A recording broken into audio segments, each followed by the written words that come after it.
Oke teman-teman, balik lagi dengan saya Fikri Ridho. Seperti biasa saya akan bereaction soal sepak bola Indonesia dan juga tanggapan komentar dari netizen soal sepak bola tanah air. Jadi beberapa jam lagi timnas Indonesia akan berhadapan dengan Australia. Dan ya, para pemain sudah melakukan latihan ringan. Dan kita doakan semoga besok dapat hasil yang terbaik dan kita bisa bawa pulang 3 poin dari Australia.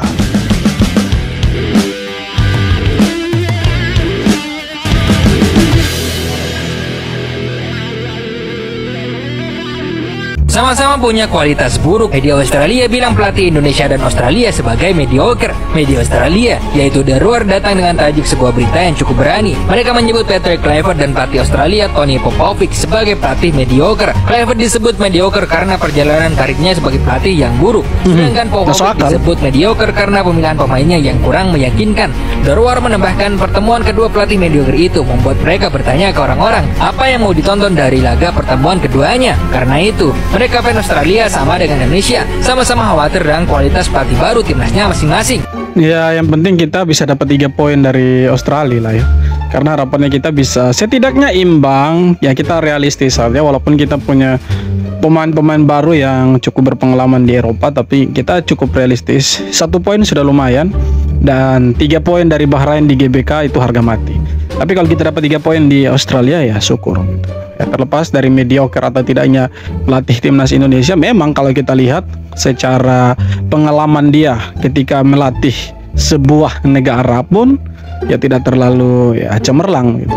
Ketika dia menangani Curaçao itu tidak terlalu bagus, tapi ya dia dipilih oleh Erick Thohir sebagai pelatih timnas Indonesia menggantikan Sintayong. Saya pikir Erick Thohir punya beberapa ya tolak ukur lah sehingga dia dipilih sebagai pelatih timnas Indonesia. Sebenarnya bukan hanya Patrick Kluivert sih, karena kita punya Alex Pastor, ada Denny Lansat yang kalau boleh dilihat sih ya cukup berpengalaman lah asisten-asistennya, dan yakinlah kita bisa dapat setidaknya 1 poin. Kalau kalah itu ya mustahil lah.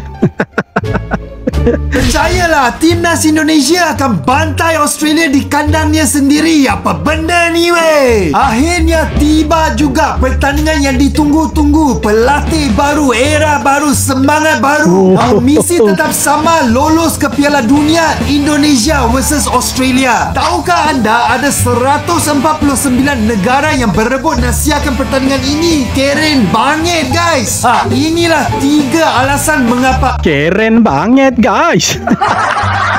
Abang optimistis Garuda bisa menjadi pemenang besok. Yang pertama, Patrick Kluivert bersama pelatih baru perlu membuktikan kemampuannya kepada supporter. Tekanannya tinggi, tapi gue yakin mereka bisa meningkatkan legasi yang ditinggalkan oleh Sintayong. Kedua, kualitas timnas berbeda dari sebelumnya. Dengan masuknya pemain baru, berbagai variasi taktis bisa dilakukan, terutama serangan. Dengan Kevin Diggs, Dean James, Ole Romani, pertahanan Australia akan ketar-ketir.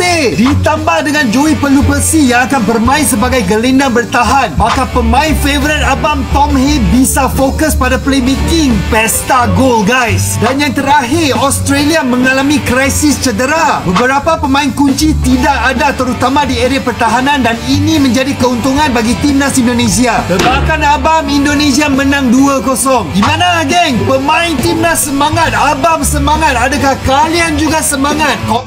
Ya, saya sih realistis Indonesia menang 2-1 lah. Kalau imbang 1-1. Kita jangan sampai 0-0, karena kalau sampai 0-0 ya kita punya selisih gol itu akan semakin ketat begitu. Harusnya kita bisa cetak 1 gol atau 2 gol, karena selisih gol itu sangat-sangat berpengaruh di tangga klasemen ini teman-teman. Kenapa kita ada di peringkat 3? Karena selisih golnya kita itu tipis dengan Bahrain, Cina, dan juga Arab Saudi. Ya, jadi kita harus setidaknya cetak gol besok lawan Australia ini teman-teman. Ya, menjaga kemungkinan di pertandingan berikutnya kan. Ternyata Jay Itzes yang ngajak Emil Audero buat bela timnas Indonesia. Emil tuh sebenarnya lahir di Lombok dan sempat tinggal di sana sekitar 9 bulan sebelum akhirnya pindah ke Italia. Tapi dia bilang masih sering balik ke Lombok pas kecil, dan salah satu hal yang paling dia ingat adalah anak-anak yang sering main bola di lapangan. Itu yang bikin dia merasa punya koneksi ke Indonesia nih. Emil baru sekarang mutusin buat bela timnas. Kenapa nggak dari dulu ya kan? Apakah karena dulu dia masih berharap bisa dipanggil timnas Italia? Apa karena timnas kita sekarang emang makin berkembang jadi baru tertarik nih? Well, apapun alasannya, yang penting sekarang dia udah gabung ke timnas Indonesia. Jadi ada salah satu peran dari Jay Itzes, El Capitano. Jadi si Martin Paes lagi, Emil Laudero mau gabung dengan timnas Indonesia. Mungkin ya Bang Jay bilang, ayolah gabunglah dengan kita. Kita ini punya prospek luar biasa, tim ini luar biasa. Harusnya kau gabung supaya kau bisa tahu atmosfer nanti main di GBK bagaimana. Tertariklah dia, apalagi dia punya garis keturunan Indonesia kan. Jadi ya tidak susah lah. Jadi sama kayak di negara sebelah tetangganya kita itu, sudah tidak punya garis keturunan asal klaim lagi. Tak banyak pilihan seperti Indonesia, timnas Malaysia menyerah mencari pemain keturunan. Timnas Malaysia baru-baru ini mengibarkan bendera putih dalam pencarian pemain keturunan untuk skuad Harimau Malaya. Hal itu disampaikan langsung oleh CEO timnas Malaysia yaitu Rob Friend. Ia mengatakan, kita harus realistis. Malaysia bukanlah Indonesia. Populasi mereka jauh lebih besar dibanding Malaysia. Karena orang Indonesia tersebar di seluruh dunia, ujarnya. Dan ini menjadi tanda kalau timnas Malaysia tidak akan bisa melewati Indonesia. Pasalnya, jumlah pemain keturunan mereka jauh lebih sedikit dari Indonesia. Dan kalau hanya memanfaatkan pemain dari liga lokal, tentu akan sangat berat untuk menyaingi Indonesia, apalagi berkancah di Asia. Tapi mereka yakin tuh mereka bisa bersaing dengan Indonesia di Piala Asia. Ya, kalau mereka lolos, kalau kita kan sudah otomatis lolos kan 2027. Mereka ini belum tentu lolos karena harus kasih kalah Nepal, harus kasih kalah Vietnam itu berat loh ya. Semoga lah tetangga kita bisa lolos gitu kan. Alih-alih datang dan membeli tiket, fans timnas Bahrain pilih dukung di balik layar kaca. PSSI sebenarnya telah menyediakan kuota 3.000 tiket untuk supporter Bahrain saat bertamu ke GBK pada 25 Maret 2025 nanti. Namun tak ada satupun pendukung Bahrain yang bersedia membeli tiket tersebut. Artinya suara dukungan dari tribun untuk Bahrain auto senyap. Sementara itu GBK dipastikan bakal memerah dengan ribuan supporter Garuda yang siap memberikan atmosfer menggelegar. Padahal supporter Indonesia selalu welcome dengan fans dari negara manapun termasuk Jepang, Arab Saudi, sampai Australia. Tapi entah kenapa, fans Bahrain memilih enggan untuk bersilaturahmi dengan supporter Garuda. Apakah mereka gentar dengan atmosfer GBK? Namun yang pasti, timnas Indonesia akan mendapat dukungan penuh dari ribuan supporter setia. Ya, mereka ini sebenarnya takut datang ke Indonesia. Karena waktu kita bermain dengan mereka, itu main di kandangnya mereka kan kita dicurangnya habis-habisan. Nah, setelah pertandingan imbang 2-2 karena curangnya mereka, itu kan mereka diserang habis-habisan di media sosial. Bahkan si wasit Ahmed Al-Kaf pun ya jadi sasaran. Bahkan negaranya Oman pun jadi sasaran tembak dari netizen Indonesia. Itulah yang membuat mereka takut datang ke Indonesia gitu.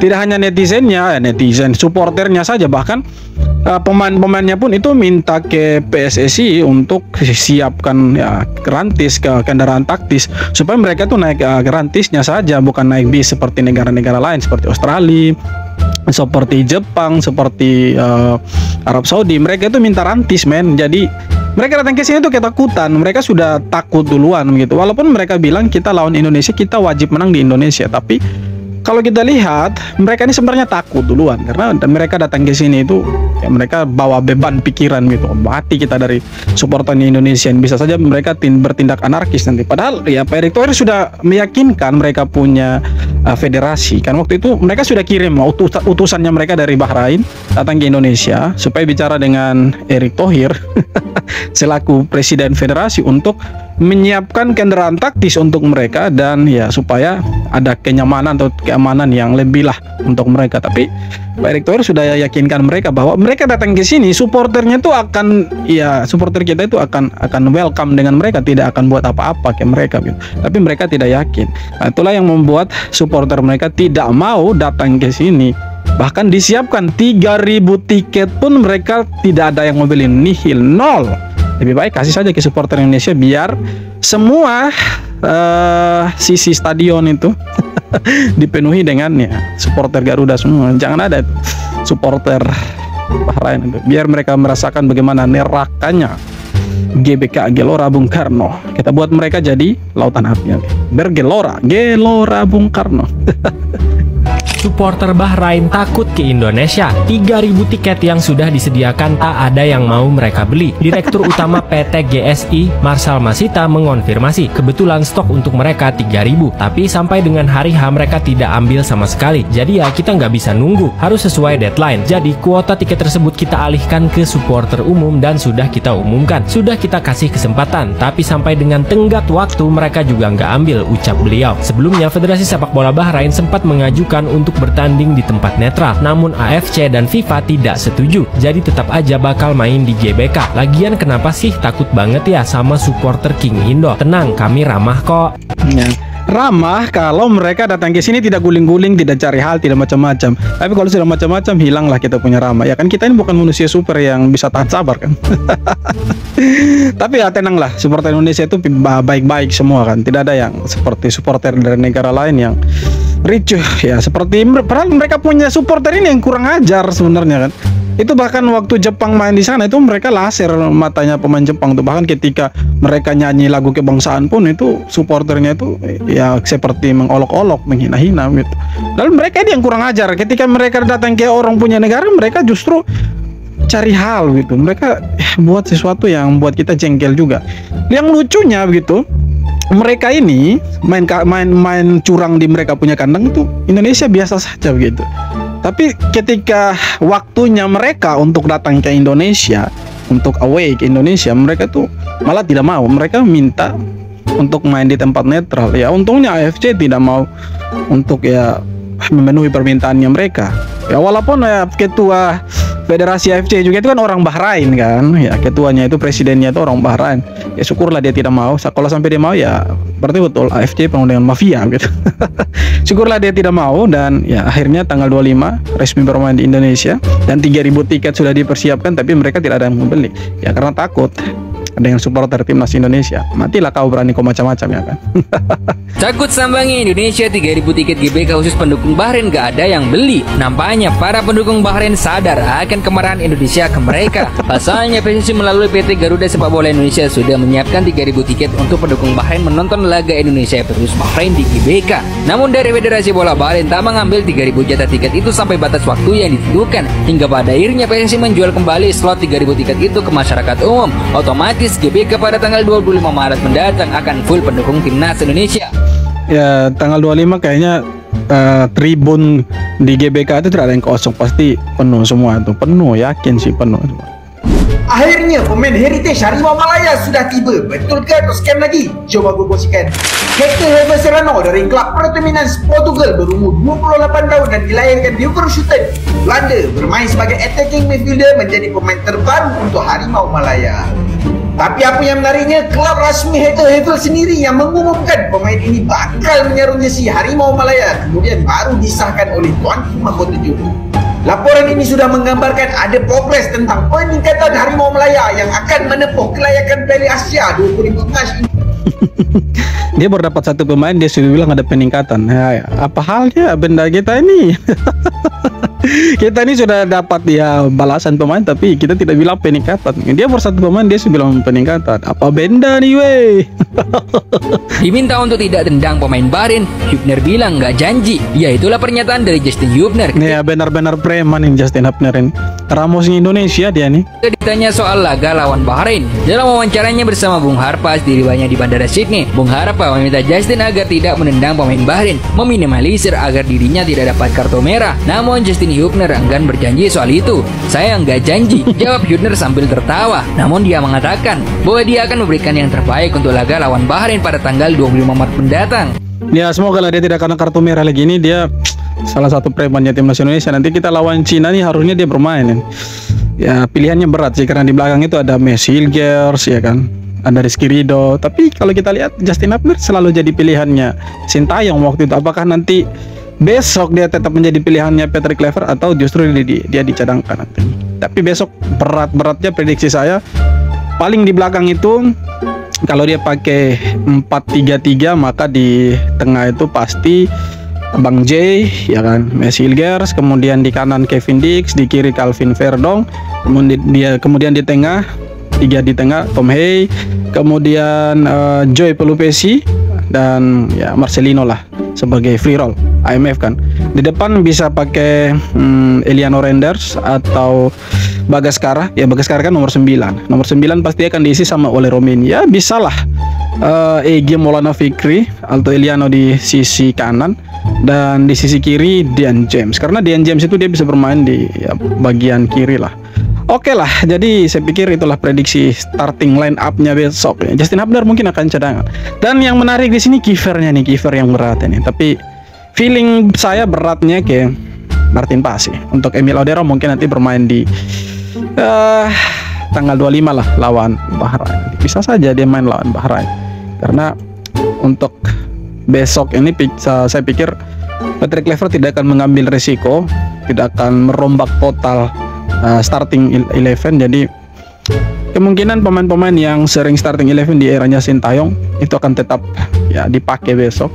Mungkin hanya beberapa nama yang akan rotasi lah, seperti Joy Pelupesi mungkin akan starter, kemudian Dan James mungkin akan starter, dan yang terpenting nomor 9 ini pasti akan diisi oleh Romeni nih teman-teman. Jadi itu dia teman-teman beberapa video tanggapan komentar dari netizen soal sepak bola kita. Dan ya besok jam 4 sore timnas Indonesia akan bermain lawan Australia. Kita doakan mereka dapat hasil yang terbaik. Ya sekurang-kurangnya dapat 1 poin lah, supaya kita bisa menjaga posisi di peringkat ketiga. Ya, walaupun dari PSSI tidak ada target untuk lolos ke Piala Dunia 2026, tapi ya kan ada opportunity-nya. Kita lihat ada kesempatan. Jadi ya bolehlah kita ada di Piala Dunia tahun 2026. Semoga mereka dapat 1 poin atau 3 poin. Yang penting jangan kalah. Kalau kalah itu sudah semakin tipis harapannya untuk bermain di Piala Dunia. Kalau imbang ya masih boleh lah. Supaya kalau kita misalkan biasa kita menang lawan Australia atau kita imbang kan, kita bisa ya kacang-kacangin itu tetangganya kita. Apalagi mereka kan lawan Nepal kan tanggal 25. Kalau sampai mereka kalah ya sudah, bersorak-soraklah kita.